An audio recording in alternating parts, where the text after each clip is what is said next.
So if you're somebody who reads a lot across different platforms and tracks your books, Libby does not naturally interact with anything, but you can manually add books, or you can actually export a list of your reading. So if you are in your Libby, this is your homepage, you can go to the clock to look at all your returns. Here are my returns. And then you can go to Actions and export your timeline.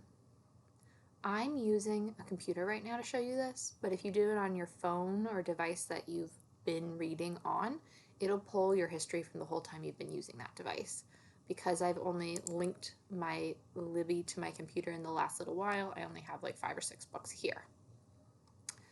So if I do that, I could export timeline as a table, as a spreadsheet, as data. I would just do it as the CSV, the spreadsheet. It'll go to your computer's downloaded file and it'll look like this. It'll tell you the cover image, the title of the book, the author, the ISBN, which you can lengthen. There we go. The timestamp for when you borrowed it, what activity you borrowed or placed on hold, and how long you had it, what collection it's from. Then you can use this data to import into multiple book tracking websites such as Goodreads or the StoryGraph. Those websites then can track what you read, how fast you read, what theme you're reading, what type of book, like nonfiction versus fiction, the format you borrowed it in, like an ebook versus an audiobook, and all sorts of other data.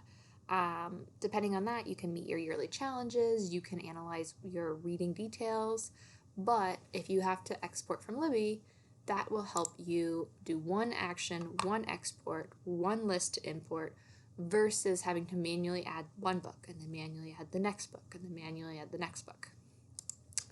On Goodreads, you can go to My Books. This will come up.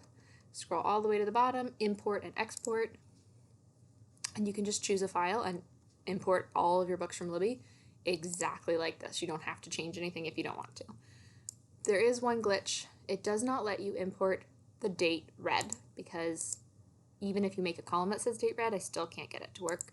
There's lots of Googles that say that people struggled with that, so whatever, but you can do most of it this way.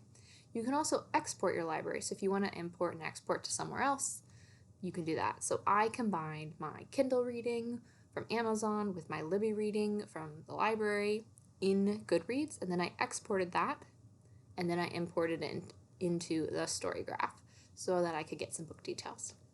So there's lots of ways to share what you read, whether you use the features in Libby, just like scroll through your past books, or whether you actually export and move the data somewhere else to be able to analyze it.